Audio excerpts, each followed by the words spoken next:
అందరికీ నమస్తే. ఈరోజు సిక్స్త్ క్లాస్లో ఏదైతే మనం టెట్కి సంబంధించినటువంటి ముఖ్యమైనటువంటి అంశాలను డిస్కస్ చేస్తున్నామో, ఈ సిక్స్త్ క్లాస్లో థర్డ్ చాప్టర్ అయినటువంటి మ్యాప్ లేదా పట్టాలనే అంశం గురించి డిస్కస్ చేసుకుంటున్నాం. ఇది ఈ లెసన్ అనేది పట్టాలనే లెసన్ అనేది మనకి సిక్స్త్ క్లాస్లో ఉంది, సెవెంత్ క్లాస్లో ఉంది. సో అందులో టాప్ ఆఫ్ ది బిట్స్ ఏంటి ఇందులో అనాలిసిస్ చేసుకుందాం. ఇది 6th + 7th కలిపి మనం ఇంక్లూడ్ చేసాం. మొదటిగా మీరు చూస్తే బోర్డు వైపు చూడండి. పటాలు తయారు చేసే వారిని ఏమని పిలుస్తారు? చిత్రకారులు, కార్టోగ్రఫర్లు, భూగోళ శాస్త్రవేత్తలు, అట్లాస్ మేకర్లు. మనందరూ తెలిసిందే, పటాలు తయారు చేసే వారిని మనం ఆప్షన్ బి కార్టోగ్రాఫర్లుగా పిలుస్తాం. పటాలను అధ్యయనం చేయడాన్ని కార్టోగ్రఫీ అంటారు. పటాలను తయారు చేసేవారిని కార్టోగ్రాఫర్లు అంటారు. కార్టోగ్రఫీ వేరు, కార్టోగ్రాఫర్లు వేరు. అది మనం గుర్తుపెట్టుకోండి. రెండవది, పటాల సంకలనాన్ని ఏమంటారంటే అందరికీ తెలుసు, గ్లోబా, అట్లాసా, చిత్తు చిత్రమా, పటమా. అంటే పటాల సంకలనాన్ని మనం ఏమంటామంటే అట్లాస్ అని పిలుస్తాం. Option B atlas. ప్రధాన దిక్కులెన్ని మనకు తెలుసు. ప్రధాన దిక్కులు ఏంటి? తూర్పు, పడమర, ఉత్తర, దక్షిణ. సో ప్రధాన దిక్కులు ఏంటంటే 2, 8, 4, 6 అన్నాడు. ఇక్కడ ప్రధాన దిక్కులు 4 ప్రధాన దిక్కుల్లో దేన్ని ప్రధాన దిక్కుగా భావిస్తారు?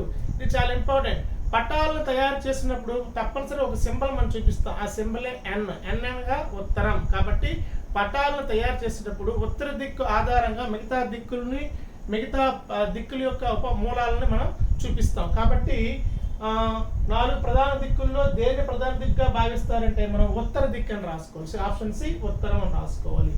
2 దిక్కుల మధ్య గల దిశను ఏమని పిలుస్తారు?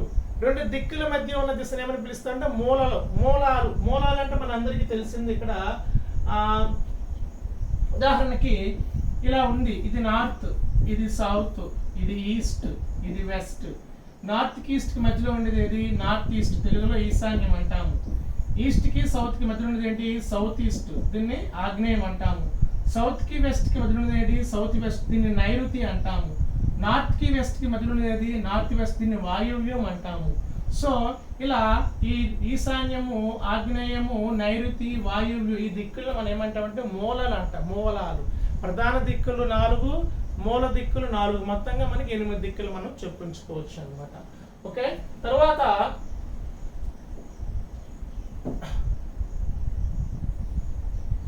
2 దిక్కుల మధ్య దిశను ఏమని పిలుస్తారంటే మూలాన్ని పిలుస్తాం. ఉత్తర, తూర్పు మధ్య గల దిశను ఏమంటారు? తెలుసు. ఉత్తర దిక్కు, తూర్పు దిక్కు మధ్య గల దిశను ఏమని పిలుస్తామంటే మనం వాయువ్యం అని. ఉత్తర మరియు తూర్పు దిశ ఈశాన్య దిక్కు అనమాట. సో మరొకసారి మనం ఇది అబ్జర్వ్ చేస్తే north, south, east, west. So ఏమన్నాడు ఇక్కడ? నార్త్ కి, తూర్పుకి అంటే ఇది ఈశాన్య దిక్కు అవుతుంది అనమాట. సో ఈ విధంగా సౌత్ కి, ఈస్ట్ కి ఇది ఈశాన్యము, ఇది ఆగ్నేయము, ఇది నైరుతి, ఇది వాయువ్యం. ఈ దిక్కులు ప్రధానంగా మనకి మూల దిక్కులు మనకి రావాలి. వాయువ్య భారతదేశం చెందిన రాష్ట్రాలు ఏవి? ఈశాన్య భారతదేశ రాష్ట్రాలు ఏవి? ఆగ్నేయ భారతదేశ రాష్ట్రాలు ఏవి? నైరుతి ప్రాంతంలో రాష్ట్రాలు ఏవి? ఉత్తర ప్రాంత రాష్ట్రాలు ఏవి? దక్షిణ ప్రాంత రాష్ట్రాలు ఏవి? ఈ విధంగా మనం తెలుసుకోవడానికి మ్యాప్ను ఆధారంగా చాలా ప్రధానమైన మనం ఇక్కడ గుర్తుంచుకోవాలి. Next one. అలాగే దక్షిణ, తూర్పు మధ్యగా దిక్కు ఏమని పిలుస్తారు? దక్షిణ దిక్కు, తూర్పు దిక్కు ఇప్పుడే చూపించాను. ఏమంటారంటే దక్షిణ, తూర్పుకి ఆగ్నేయం అని పిలుస్తాము. సింపుల్. దక్షిణ, పడమర దిక్కుల మధ్య దిక్కుని ఏమని పిలుస్తామంటే నైరుతి అని పిలుస్తాము. ఉత్తర, పడమర మధ్యగా దిశలు ఏమని పిలుస్తామంటే ఆప్షన్ ఏ వాయు. ఇవి కొద్దిగా సింపుల్ బిట్లే. ఇది నెక్స్ట్ ఇంపార్టెంట్ బిట్స్. పటంలో దూరాన్ని లెక్కించడానికి దేన్ని ఉపయోగిస్తారు? పటాలలో దూరాన్ని లెక్కించడానికి దేన్ని ఉపయోగిస్తారంటే స్కేలు. గుర్తుపెట్టుకోండి. పటాలలో ఉన్న ప్రాంతాల మధ్య దూరాన్ని కొలవడానికి గాబరాలు మనం దిక్సూచి రాసివద్దు. పటాలలో దూరాన్ని లెక్కించడానికి దేన్ని ఉపయోగిస్తారంటే స్కేలును ఉపయోగిస్తారు. గుర్తుపెట్టుకోండి. Next one. స్కేల్ అంటే ఏమిటి?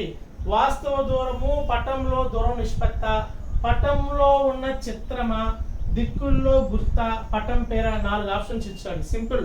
స్కేల్ అనేది అర్థము పటంలో ఉన్న వాస్తవ దూరము, పటంలో ఉన్న దూరాల నిష్పత్తి మధ్య గల సంబంధాన్ని తెలియచేసేదే స్కేల్ అంటాం.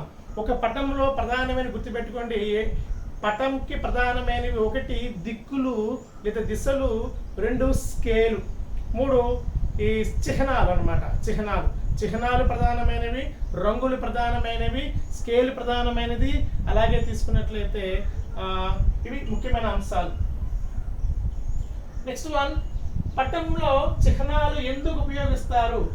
పటం అందంగా ఉండడానిక, సమాచారాన్ని తక్కువ స్థలంలో చూపడానిక, ఖర్చు తగ్గించడానిక, లేక పటం గీయడం కష్టతరం చేయడానికంటే సమాచారాన్ని తక్కువ రూపంలో చూపించడానికి మనము దేన్ని ఉపయోగిస్తామంటే మనం చిహ్నాలు ఉపయోగిస్తాం. నెక్స్ట్ చిహ్నం అంటే తెలుసు కదండి. పిఓ అంటే పోస్ట్ ఆఫీస్, ఆర్ఎస్ అంటే రైల్వే స్టేషన్, పిఎస్ అంటే పోలీస్ స్టేషన్, పిటిఓ అంటే పీపుల్ టెలిగ్రాఫ్ ఆఫీస్. ఇవన్నీ చిహ్నాల్లో భాగమే. నెక్స్ట్ వన్, రాజకీయ పటాలు మనకు 3 రకాలు: భౌతిక పటాలు, రాజకీయ పటాలు, చారిత్రక పటాలు, అలాగే విషయ నిర్ధారిత పటాలు. అందులో ముఖ్యంగా రాజకీయ పటాలు దేన్ని చూపిస్తాయంటే దేశాలు, రాష్ట్రాల సరిహద్దులు చూపించేవి రాజకీయ పటాలు. పర్వతాలు, పీఠభూములు, మైదానాలు, ఖండాలు, సముద్రాలు అంటే భౌతిక రూపురేఖలు చూపించేవి భౌతిక పటాలు. అలా కాకుండా దేశాలు, రాష్ట్రాలు చూపించేవి మనం రాజకీయ పటాలుగా చెప్తాము. ఏదైనా ఒక ప్రత్యేక అంశం గురించి నిర్ధారించే పటాలను విషయ నిర్ధారిత పటాలు లేదా థెమటిక్ మ్యాప్ అంటాం. మ్యాప్లో జనాభా గురించి చెప్పాలని ఓన్లీ జనాభా గురించి చెప్తాం. మ్యాప్లో పంటల గురించి చెప్పాలని ఓన్లీ పంటల గురించే చెప్తాం. మ్యాప్లో ఖనిజాల గురించి చెప్పాలని ఓన్లీ ఖనిజాల గురించి చెప్తాం. ఇలా ప్రత్యేక విషయం గురించి వివరించే దాన్ని మనం థీమెటిక్ మ్యాప్ లేదా విషయ నిర్ధారిత పటం అంటాం. ఇలా 3 రకాల పటాలు మనం చెప్పుకోవచ్చు. నెక్స్ట్ వన్, భౌతిక పటాలు దేన్ని వివరిస్తాయి? తొలి చెప్పండి. భౌతిక పటాలు అంటే భూస్వరూపాలు. భూస్వరూపాలు అంటే ఏంటి? పర్వతాలు, పీఠభూములు, మైదానాలు లాంటి లోయలు, పగులు లోయలు, ఇలాంటి వాటికి వివరించే వాటిని మనము భౌతిక పటాలను మనం పిలుస్తాం. తొలి చెప్పండి. విషయ నిర్ధారిత పటాలు దేన్ని చూపిస్తాయంటే ముఖ్యంగా మనకి ఏదైనా ఒక వర్షపాతం అవ్వచ్చు, ఒక జనాభా అవ్వచ్చు, ఒక పంటలు అవ్వచ్చు, ఒక డ్యామ్ అవ్వచ్చు. ఇలా ప్రత్యేక అంశం కోసం వివరించే వాటిని మనం విషయ నిర్ధారిత పటాలను మనం వివరించుకుంటాం. నెక్స్ట్ వన్, తర్వాత చిన్నబిట్లే, ప్రపంచంలో అతి పెద్ద ఖండం ఏది? ప్రపంచంలో అతి పెద్ద ఖండం సింపుల్ అందరూ తెలిసింది ఆసియా ఖండం. ప్రపంచంలో మొత్తం ఎన్ని ఖండాలు ఉన్నాయి? 5, 6, 7, 8 అందరికి తెలిసినవే. 7 ఖండాలు ఉన్నాయి. ప్రపంచంలో మొత్తం ఎన్ని మహాసముద్రాలు ఉన్నాయి? 5 మహాసముద్రాలు ఉన్నాయి. ఇవన్నీ చిన్న చిన్న బిట్లు. భారతదేశం ఏ ఖండంలో ఉంది అంటే ఆఫ్రికా, ఉత్తర అమెరికా, ఆసియా, ఐరోపా అంటే అందరూ తెలిసిందే ఆసియా ఖండంలో ఉంది. స్కేల్ లేకుండా గీసే పట్ట ఇది ఇంపార్టెంట్ బిట్. స్కేలు ఆధారంగా పటాల మధ్య ప్రాంతాన్ని నిష్పత్తి ఆధారంగా గీచేవి పటాలు అంటారు. స్కేల్ బేసిస్ లేకుండా గీచే వాటిని చిత్తు పటం అంటారు. చిత్తు చిత్రము. స్కేల్ లేకుండా గీచే పటాలు చిత్తు చిత్రం. రాజకీయ పటం కానీ, భౌతిక పటం కానీ, అట్లాసులు కానీ స్కేల్ బేసిస్ మనం వాటిని గీస్తాం. కానీ స్కేల్ బేస్ లేకుండా గీచే వాటిని చిత్తు పటం అని కూడా మనం పిలుస్తాం. నెక్స్ట్ పటాల్లో పిఎస్ దేని సూచిస్తుంది అంటే మనం అందరూ చేస్తున్నాం. పిఎస్ అంటే పోలీస్ స్టేషన్, ఆర్ఎస్ అంటే రైల్వే స్టేషన్, పిఓ అంటే పోస్ట్ ఆఫీస్. ఇవి చిన్న చిన్నవే. పటాల్లో పిఓ అంటే పోస్ట్ ఆఫీస్, పటాల్లో ఆర్ఎస్ అంటే ఆర్ఎస్ మీన్స్ రైల్వే స్టేషన్. ఇది ఒకటి ఇంపార్టెంట్. నైసర్గిక స్వరూపాల్లో పీఠభూములు ఏ రంగుతో చూపిస్తారు? నైసర్గిక స్వరూపాల్లో పీఠభూముల్ని ఏ రంగులో అంటే పసుపు రంగులో గుర్తుపెట్టుకోండి. అడవులు, మైదానాలు, గడ్డి భూముల్ని ఆకుపచ్చ రంగులో చూపిస్తాము. పేట భూముల్ని పసుపు రంగులో చూపిస్తాము. సముద్రాలను జలభాగాలని నీలం రంగులో చూపిస్తాము. అలాగే పర్వతాలు అనేవి గోధుమ రంగులో చూపిస్తాం. గుర్తుపెట్టుకోండి, పర్వతాలను గోధుమ రంగులోని, పేట భూములు పసుపు రంగులోని, అడవులు, మైదానాలు ఆకుపచ్చ రంగులోని, జలభాగాలు నీలం రంగులో మనం చూపిస్తే ఇంపార్టెంట్ బిట్ ఇది. పర్వతాలు సూచించే రంగు ఇక్కడ చూడండి. పర్వతాలు తొలి చెప్పారు. పర్వతాలు ఏ రంగు? గోధుమ రంగు. పేట భూములు అయితే బి పసుపు రంగు, జలభాగం అయితే నీలం రంగు, అడవులు, మైదానాలు అయితే ఆకుపచ్చ రంగు. నెక్స్ట్ బిట్ మళ్ళీ అదే బిట్. మైదానాలు మరియు పల్ల భూములు ఏ రంగుతో చూపిస్తారు? మైదానాలు మరియు పల్ల భూములను ఇప్పుడు చెప్పాను ఆకుపచ్చ రంగులో చూపిస్తారు. జలభాగాలు అనేది ఆన్సర్ అందులో ఉంది, నీలం రంగులో సూచిస్తారు. నెక్స్ట్ చూడండి, ఇది కూడా ఇంపార్టెంట్. పెద్ద తరహా పటాలు దేన్ని తెలియజేస్తాయి? పెద్ద తరహా పటాలు దేన్ని తెలియజేస్తాయి అంటే గుర్తుపెట్టుకోండి, రివర్స్. చిన్న తరహా పటాలు పెద్ద ప్రాంతాల గురించి చెప్తాయి, పెద్ద తరహా పటాలు చిన్న ప్రాంతాలు, రివర్స్ అన్నమాట. సో పెద్ద తరహా పటాలు దేని గురించి వివరిస్తాయి అంటే పెద్ద తరహా పటాలు అనేవి చిన్న చిన్న ప్రాంతాల గురించి వివరించడం జరుగుతుంది. సో నెక్స్ట్ వన్, చిన్న తరహా పటాల ఉదాహరణ ఏది అంటే ప్రపంచ పటం. ప్రపంచ పటాలు అనేవి చిన్న తరహా పటాలు పెద్ద అంశాలు చూపిస్తాయి. ఒక వ్యక్తిగత ఆస్తి పటము, గ్రామ పటం అనేది అవి పెద్ద పటాలు, అవి చిన్న అంశాల గురించి తెలియజేస్తాయి. గుర్తుపెట్టుకోండి, చిన్న తరహా పటాలు పెద్ద అంశాల గురించి తెలియజేస్తాయి, పెద్ద తరహా పటాలు చిన్న అంశాల గురించి తెలియజేస్తాయి. ఒక బిల్డింగ్ ఎలా కట్టాలంటే ఒక పెద్ద పటం చూపిస్తాడు, కానీ చిన్న భాగమే ఖండంతో పోలిస్తే. కానీ అట్లాస్లో ఉన్న మ్యాప్ అనేది చిన్న పటం, కానీ పెద్ద అంశాలను సూచిస్తుంది. రివర్స్ గుర్తుపెట్టుకోండి, పెద్ద తరహా పటాలు చిన్న అంశాలను తెలియజేస్తాయి, చిన్న తరహా పటాలు పెద్ద అంశాలను తెలియజేస్తాయి. ఇది గుర్తుపెట్టుకోండి. నెక్స్ట్ లాస్ట్, గోడ పటాలు సాధారణంగా ఎక్కడ ఉపయోగిస్తారు అంటే ఇంట్లోనా, ఆఫీసులోనా, జేబులోనా, తరగతిలో అంటే గోడ పటాలు సాధారణంగా తరగతి గదిలో ఉపయోగిస్తారు. గోడ పటాలు అంటే మన స్కూల్లో పెట్టుకునే మ్యాప్స్ అన్నమాట. అవి జిపిఎస్ అంటే అందరికీ తెలుసు, గ్లోబల్ పొజిషనింగ్ సిస్టమా, గ్లోబల్ పాయింట్ సిస్టమా, గ్రాఫ్ పాయింట్ సిస్టమా, గ్లోబల్ ప్లానింగ్ సిస్టమ్ అంటే సింపుల్ గ్లోబల్ పొజిషనింగ్ సిస్టమ్. దిక్సూచిని దేనికి ఉపయోగిస్తారంటే అందరికీ తెలుసు, దిక్సూచి అనేది రెండు బిందువుల మధ్య దూరాన్ని కొలవడానిక, వృత్తాలు గీయడానిక, రంగులుగా అంటే దిక్సూచిని ఎప్పుడు కూడా మనము రెండు బిందువుల మధ్య ప్రాంతాన్ని తెలియజేయడం కోసం దిక్సూచిని మనం ఉపయోగిస్తాము. పటంలో అన్ని పటాల్లో కుడి చేతి వైపు ఉండే అక్షరం ఏది? గుర్తుపెట్టుకోండి, ఇందాక మీకు చెప్పాను, పటంలో ఎడమ వైపు ఏది, కుడి చేతి వైపు అంటే సింపుల్ గా పటంలో కుడి చేతి వైపు ఈస్ట్, ఎడమ చేతి వైపు వెస్ట్, పైకి నార్త్, క్రిందకి సౌత్. దీన్ని బేస్ చేసి మన పటాలను డ్రా చేయడం జరుగుతుంది. కాబట్టి కుడి వైపున ఈస్ట్, ఎడమ వైపున వెస్ట్, పైకి నార్త్, కిందకి సౌత్. ఇవి ఎలా ఇచ్చినా సరే మనం ఈజీగా మనం దాన్ని రాసేయగలగాలి. నెక్స్ట్ వన్, ఈశాన్యం ఏ రెండు దిక్కుల మధ్య ఉంటుంది? ఇందాక చెప్పాను, ఉత్తరకి తూర్పుకి మధ్యలో ఉండేదే ఈశాన్యం. ఉత్తర మరియు తూర్పు. వాయువ్యం సింపుల్, ఇవన్నీ కూడా సింపుల్ గా. వాయువ్యం అంటే ఏంటి? ఉత్తరకి మరియు పడమరకి.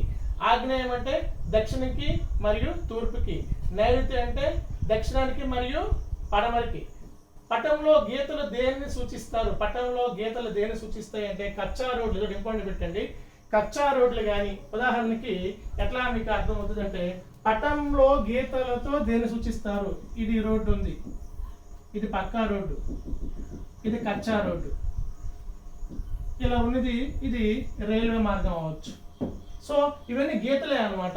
సో పటంలో గీతలు దేన్ని తెలియజేస్తాయంటే కచ్చా రోడ్లనా, పక్కా రోడ్లనా, రైలు మార్గాన, పైవన్నీ అంటే పైవన్నిటిలో కూడా పటంలో గీతలు ఈ విధంగా మనం ఈ అంశాల కోసం చూపించుకోవచ్చు. నెక్స్ట్ మనకి భారతదేశంతో సరిహద్దు లేని దేశం ఏది? ఇక్కడ పాకిస్తానా, నేపాలా, జపానా, బంగ్లాదేశ్ అన్నాడు, మనందరికీ తెలుసు. ఉదాహరణకి ఈ బిట్తో ఇది ఇండియా అనుకుందాం, ఇటువైపు బంగ్లాదేశ్ ఉంటుంది, ఇటు పాకిస్తాన్ ఉంటుంది, ఇక్కడ ఆఫ్ఘనిస్తాన్ ఉంటుంది, ఇక్కడ చైనా, నేపాల్ ఉంటుంది. సో ఇవన్నీ కూడా భారతదేశం. ఇక్కడ మయన్మార్ ఉంటుంది, ఇక్కడ భూటాన్ ఉంటుంది. సో ఇవన్నీ కూడా భారతదేశానికి మయన్మార్, భారతదేశ సరిహద్దుగా పాకిస్తాన్ ఉంది, ఆఫ్ఘనిస్తాన్ ఉంది, నేపాల్ ఉంది, భూటాన్ ఉంది, మయన్మార్ ఉంది, బంగ్లాదేశ్ ఉంది, నేపాల్ ఉంది, చైనా ఉంది. కానీ భారతదేశ సరిహద్దు లేనిది ఏంటంటే జపాన్ భారతదేశానికి సరిహద్దుగా లేనటువంటి ప్రాంతంగా మనం ఇక్కడ చెప్పుకోవాలి. Next one,